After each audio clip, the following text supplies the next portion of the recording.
Assalamualaikum warahmatullahi wabarakatuh. Halo semuanya, perkenalkan aku Zahra Aulia, mahasiswa Biologi Fakultas Sains dan Teknologi UIN Sunan Gunung Jati Bandung. Aku sebagai taskil dari bidang kajian keilmuan, dan hari ini aku mau membahas suatu buku yang mungkin udah gak asing lagi buat banyak orang, yaitu buku yang berjudul Filosofi Teras karya Henry Manampiring.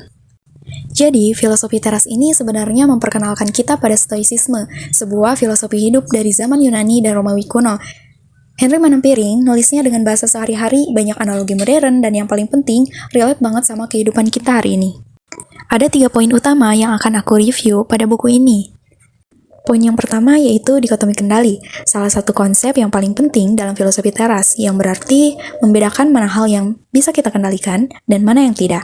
Misalnya, kita gak bisa kendalikan cuaca, sikap orang lain, atau hasil ujian, tapi kita bisa kendalikan usaha kita, sikap kita, dan juga respon kita terhadap situasi. Banyak penderitaan itu muncul karena kita sibuk mengurusi hal-hal yang sebenarnya bukan ranah kita.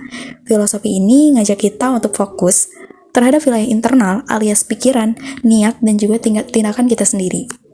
Poin yang kedua yaitu teknik STAR. Henry Manampiring ngenalin teknik STAR buat ngebantu kita lebih tenang dan rasional dalam menghadapi emosi negatif.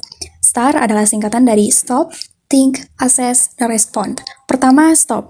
Begitu kita ngerasa emosi negatif seperti marah, takut, atau cemas, kita harus berhenti dulu. Jangan langsung larut, supaya bisa jeda sebelum reaksi spontan muncul. Kemudian yang kedua yaitu think dan assess. Setelah berhenti, kita mulai berpikir rasional. Tanyakan ke diri sendiri apakah emosi negatif ini muncul karena sesuatu yang bisa aku kendalikan atau enggak. Dengan begini, kita bisa bedain mana fakta objektif dan mana tafsiran kita sendiri yang bikin emosi meledak. Kemudian yang ketiga yaitu respon. Setelah mikir dan menilai dengan tenang, barulah kita tentukan respon terbaik, apakah harus bicara, diam, bertindak. Nah, respon kita harus berdasarkan akal sehat, bukan respon sesaat. Dan poin yang ketiga yaitu amor fati, yang artinya mencintai takdir. Bukan sekedar menerima, tapi benar-benar mencintai semua hal yang terjadi dalam hidup, termasuk hal-hal yang tidak enak ataupun tidak kita harapkan. Di filosofi teras, kita diajak buat menganggap setiap kejadian, baik ataupun buruk, sebagai bagian dari proses hidup yang membentuk karakter kita.